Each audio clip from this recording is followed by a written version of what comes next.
Yeah, thank you, Mayor. Council, it's my pleasure to introduce two members of the King County Executive's Office who've been instrumental in implementing this change based on the voters' desire to have the two charter amendments passed, which passed this past November. One is the elected sheriff, and two are the duties of the sheriff's office to be determined by the King County Council. So it's my pleasure to introduce Marcus Stubblefield and Gail Stone from the King County Executive's Office. So thank you.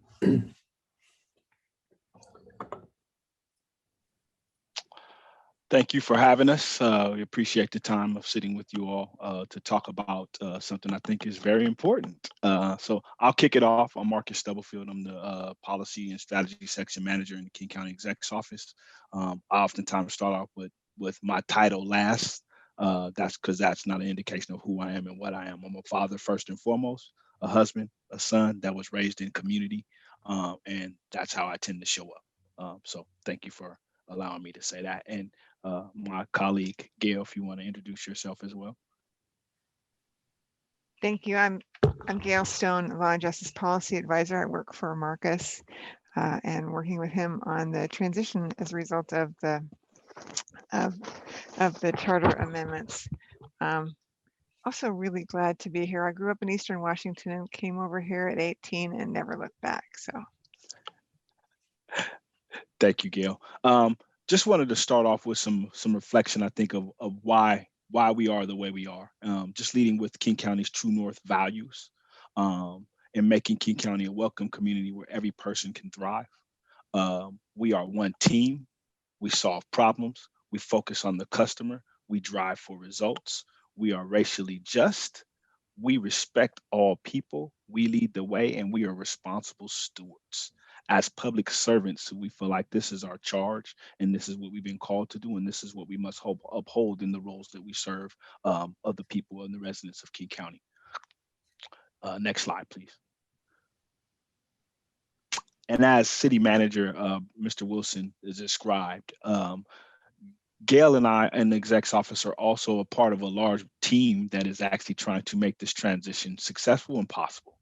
So when it says KCSO, that's King County Sheriff's Office in transition, implementing King County Charter Amendments 5 and 6. Charter Amendment 5 is the appointed sheriff. I'll go through it. The chief officer of the Department of Public Safety, who may also be referred to as the King County Sheriff, shall be an appointed position, moving from an elected position. The executive and council shall consider community stakeholder input during the selection, appointment, and confirmation processes as specified by ordinance, effective January 1, 2022, at the conclusion of the elected sheriff's term. Charter Amendment 6, duties and structures established by council. The chief officer shall perform the duties specified by ordinance, previously shall perform the duties specified by general law, and removes shall not have its duties decreased by the county council. The effect of that is that it authorizes county council to establish duties and structures and the King County Sheriff's Office of the King County Sheriff's Office. Next slide, please. So we have convened a 13-member Public Safety Advisory Committee, and their role is to provide input and guidance to the executive and council on the principles that should guide selection of candidates for the chief officer of the Department of Public Safety and the qualities, experience, and other characteristics they would like to see in a candidate. The values they hold on how law enforcement services should be provided, a description categorized by general themes of the ways the county could improve delivery of law enforcement services to preserve and enhance public safety, and a recommendation on whether a future advisory body should provide continued public engagement. Next slide, please. And I'll go into the makeup of those 13 members just so you get an idea of the reflection that we're working for across the county. So those 13 members were selected by both the executive had 4 slots and the council had 4 slots, and we both got to choose 2 people from rural unincorporated King County, 2 from urban unincorporated King County, 2 from over-policed communities, and then 2 within the law enforcement reform experience. Those were the 4 that we divided between the executive and then the council slots that they got to choose. But then also 2 members from contract cities, 2, and then 1 from the Community Advisory Council for Law Enforcement Oversight. And so that is the general makeup of this 13-member team. I wanted to share with you all that this is one form of engagement that we're doing. There's also going to be other forms of engagement that we're going to be engaging larger stakeholders and larger audiences that oftentimes are left out of this conversation. Right? We realize certain people have access and others don't. We wanted to make sure we're being very intentional about reimagining what public safety looks like for all King County residents. Not just the chosen few that get to be heard, but all the ones that we are supposed to protect and serve. And so we wanted to just share that with you all, that that's a part of our processes as well. And the schedule of that will be coming out as we get further into our workings of this committee. All of this information should also be fed back into the designation of the duties and structures that will be outlined by this committee, and that will inform the amendments that are being proposed by council. Next slide, please. King County's commitment to police services contracting. The executive and council value our contracting relationships. Our policing contracts are fiscally responsible and responsive to King County and city residents. King County Sheriff's Office highly skilled and trained law enforcement and professional staffs serve our shared constituents, and we recognize and respect the unique needs and goals of each city and its residents, and they all deserve a tailored, individualistic plan. We can't just have one cookie cutter approach, because all of our communities are very different in the nature and then by the constituent bases that make up those particular communities. And so we want to make sure we're hearing from all of those communities to help us build the most comprehensive plan that we can, that is very tailored to the unique needs, but then also can speak to the larger issue around public safety that we want to uphold. And I often say this, is that public safety just doesn't start with law enforcement. It's access to the basic needs and the services support you need to make sure your communities are healthy, safe, and thriving, as well as some support in the form of when things aren't going right and there's crises that are happening, that we have a proper response. And sometimes I believe that that response is held in the hands of law enforcement, and we need to develop proper responses to each individual situation so that we have the proper outcome and folks get connected to the services and supports they need. Next slide, and I think that's it for our slides. Yep, and that's just our contact information. Both Gail and I, our contact information is there. So if there's any questions, I don't know if there's time for question and answer, but I will put that out there for the council and the committee to ask us any questions they may have of us at this time. So thank you again for allowing us time to speak with you all about this process. And this shouldn't be a one-hit wonder. We should be able to come back and speak with you all a little bit more in detail once we have some a more of a revised schedule of how our outreach efforts are going to go, and specifically tailored towards Burien. And if I could add, Burien's uniquely represented on the advisory committee because one of the 2 contract city managers who's on there for the oversight committee is Brian Wilson. So. Council, is there any questions that you may have? No. I'll go ahead, Deputy Mayor Marks. Thank you, Mayor Mata. Marcus and Gail, it's nice to see you in this circumstance, not always just on the RLSJC or other committees. Thank you for this presentation. I know a lot of people in our community are really wondering what that process is going to look like. So the more outreach that you do on this, I think the better it is. And I would appreciate if you ever have additional information, flyers, community meetings, anything else you can send along that we can then pass on to community as well. That's really useful. I still do coffee chats with people around the city throughout the year. So just being able to bring that forward and let them know that this is a process that's being really thoughtful and being put forward really well from King County. That'd be great. Thank you. It's good to see you. Thank you. We'll make sure that we get that information, those materials out to you in as much advance as we get, so that you can have your residents attend and or just have their voices heard. I think it's important to hear people's voices, and not only to hear it, but to be responsive to what they're asking us and actually incurring us to do. So I think that's appropriate. Thank you. Any other questions? Go ahead, Councilmember Moore. Thank you. Thank you for that presentation, Marcus and Gail.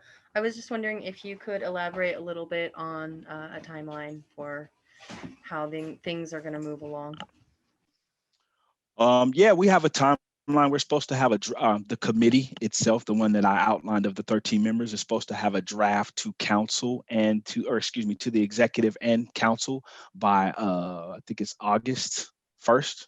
That they're supposed to have July, September 1st. Or September 30th. September 30th. I can't forget that. September 30th. And so they're supposed to have a draft outline of when that's supposed to do. And then once they draft out kind of the duties and structures and that gets written, then we're going to officially start the process of looking for the qualities and skills of a candidate to then assume the position. Technically January 1st, 2022, but we were putting some buffer time in there just in case to make sure we land and get the right candidate. We just don't want somebody that's fleeing another jurisdiction to come here. We want somebody that really is innovative and a good leader and also a great communicator. Because we need that in our office to really reflect what our men and women that serve on the King County Sheriff's Office have already asked us to do, to make sure that's reflective of a leader that allows their visioning and hope to come forward. So that's kind of our proposed timeline, right, to this date, and that's always subject to change, but that's the kind of the timeline we're working under right now. Is we want to have this committee be able to put some recommendations forward.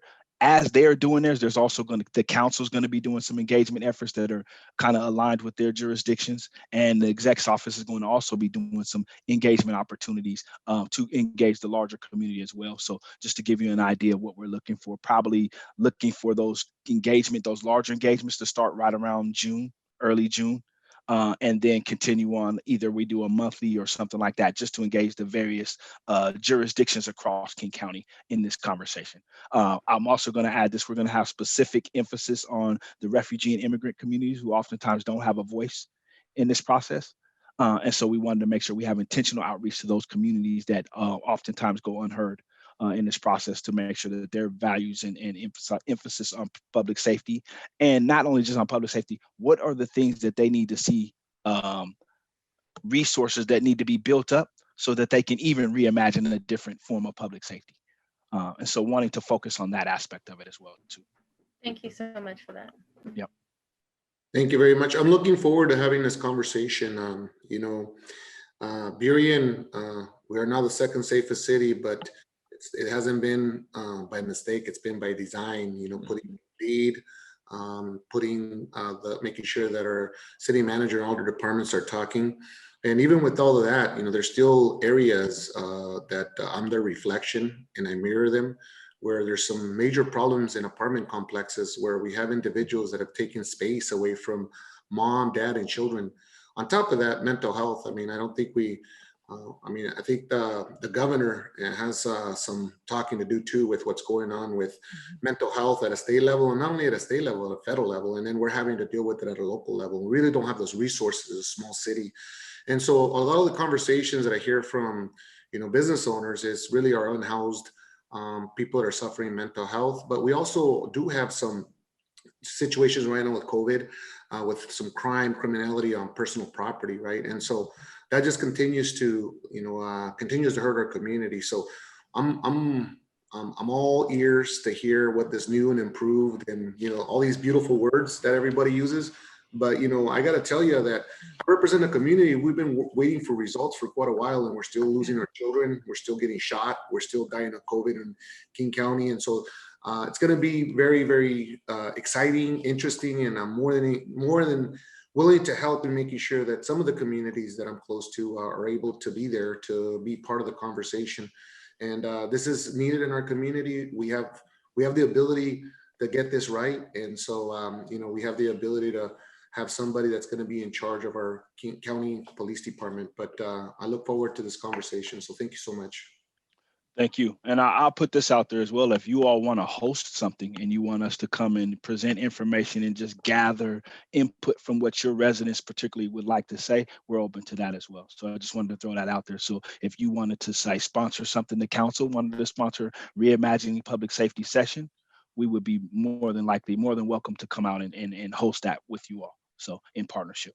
That's exciting because I gotta tell you, some of the small businesses, you know, that are having to deal with the side effects. I mean, I don't think, you know, they generally get the time to at least be heard, right? There's Yep. some things that this is America, so we can't just be pulling people over, arresting them and, you know, not and violating their rights. So, you know, just because someone is unhoused. So, and I hear some of this stuff. I said, this is not Venezuela. This is not Cuba. This is not, you know, this is America. We have a constitution. I'm so happy that I was born in this country. So, but yeah, we'll continue to have that conversation. We'll talk with our council, but I do think that that's anywhere we can have that interface with all of our community, even our people that are unhoused. We need to figure out, you know, what's going on there in the city of Burien. So thank you so much. Thank you. Thanks again, you all. Thank you.